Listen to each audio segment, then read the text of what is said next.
में कोई अस्थिरता नहीं आई है। ईरान की राजनीतिक व्यवस्था का सबसे बड़ा आधार है निरंतरता, यानी व्यक्ति बदल सकता है लेकिन इस्लामी गणराज्य की व्यवस्था नहीं।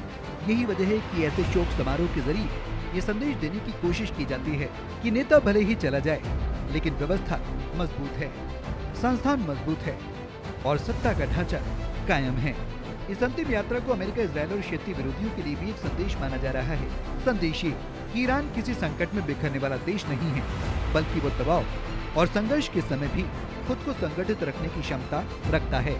लाखों लोगों की भीड़ और शीर्ष सेनाधिकारियों की मौजूदगी इसी शक्ति प्रदर्शन का हिस्सा मानी जा रही है।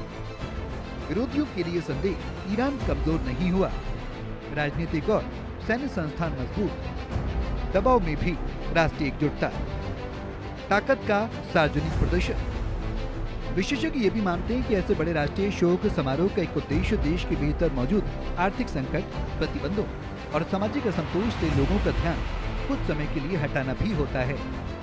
जब पूरा देश एक साझा भावनात्मक मुद्दे से जुड़ जाता है तो आंतरिक मतभेद कुछ समय के लिए पीछे छूट जाते हैं।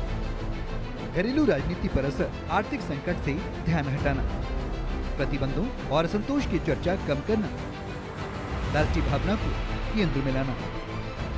लेकिन इस पूरे घटनाक्रम के बीच एक और बड़ा सवाल उठ रहा है, क्या ईरान खुद को मुस्लिम दुनिया के नए नेतृत्व केंद्र के रूप में स्थापित करने की कोशिश कर रहा है? क्या यह विशाल शक्ति प्रदर्शन उस महत्वाकांक्षा का हिस्सा है? यह एक बात समझना जरूरी है, इस्लामी दुनिया में खलीफा की अवधारणा ऐतिहासिक रूप से सुन्नी राजनीतिक परंपरा से जुड़ी रही है, जबकि ईरान एक शिया इस्लामी गणराज्य है। इसलिए ईरान को औपचारिक तौर पर नया खलीफा बनना फिलहाल बहुत मुश्किल माना जाता है। लेकिन इतना जरूर है कि तेहरान खुद को मुस्लिम दुनिया की एक बड़ी वैचारिक और राजनीतिक शक्ति के रूप में पेश करना चाहता है।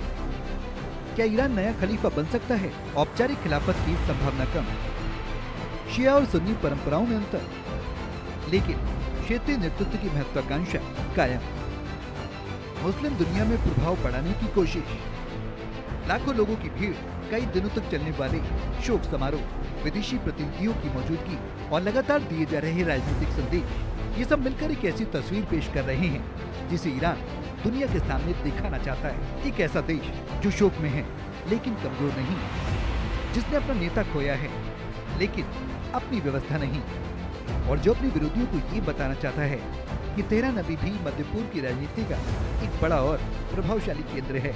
खामनेई की अंतिम यात्रा खत्म हो सकती है, लेकिन इस अंतिम संस्कार से निकले राजनीतिक संदेशों की गूंज अभी लंबे समय तक सुनाई देती रहेगी, क्योंकि उमड़ी भीड़ सिर्फ एक विदाई नहीं है, वो एक घोषणा भी है। ईरान खुद को अब भी एक मजबूत, संगठित और निर्णायक शक्ति के रूप में दुनिया के सामने पेश करना चाहता है। Bureau report, India news. चलिए आगे बढ़ते हैं। इस हफ्ते एक बार फिर नास्ट्राडामस।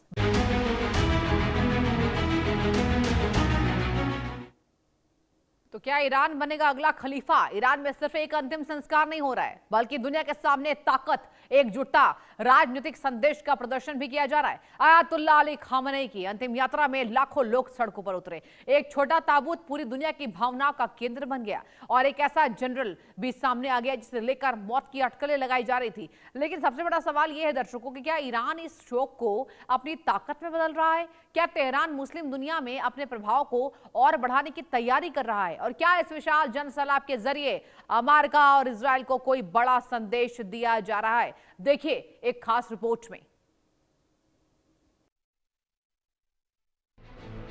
ईरान में मातम, खामनेई को आखिरी सलाम। छोटे ताबूत ने बढ़ाया भावनाओं का सैलाब। सामने आया जनरल जिसे समझ रहे थे मरा। मुस्लिम दुनिया में नेतृत्व की तैयारी में ईरान। तेहरान की सड़कों पर इंसानों का सैलाब है, काले झंडे हैं, आंसू हैं, नारे हैं, और एक ऐसा शोक समारोह है जो सिर्फ एक अंतिम विदाई नहीं, बल्कि दुनिया को दिखाया जा रहा एक राजनीतिक संदेश भी माना जा रहा है। ईरान के सर्वोच्च नेता आयतुल्लाह अली खामनेई की अंतिम यात्रा में लाखों लोग सड़कों पर उतर आए, और पूरी दुनिया की नजरें अब ईरान पर टिक गई हैं, क्योंकि ये सिर्फ एक नेता के जाने का शोक नहीं, बल्कि उस व्यवस्था की ताकत का प्रदर्शन भी है जिसने 46 सालों से ईरान को आकार दिया।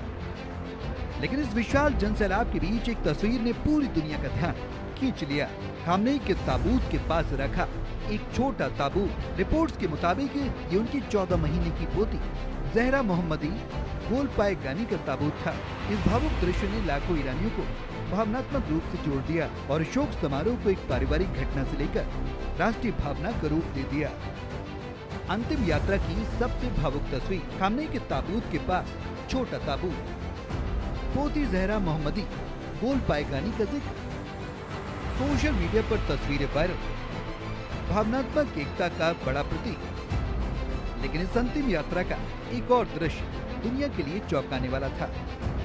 दुनिया को चौंकाने वाली मौजूदगी अहमद वाहिदी सार्वजनिक रूप से नजर आए।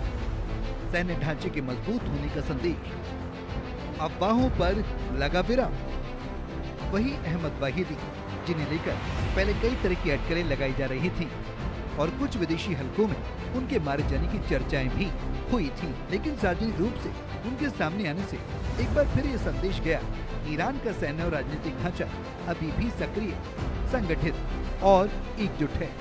दरअसल ईरान में लंबे शोक समारोह सिर्फ धार्मिक परंपरा नहीं, वे राजनीति का भी एक महत्वपूर्ण हिस्सा हैं। इतिहास गवाह है कि ईरान बड़े राष्ट्रीय शोक को राष्ट्रीय एकता में बदलने की कोशिश करता रहा है। लाखों लोगों की भीड़ दिखाकर यह संदेश दिया जाता है कि देश अपने नेतृत्व के पीछे खड़ा है और किसी भी बड़े झटके के बावजूद व्यवस्था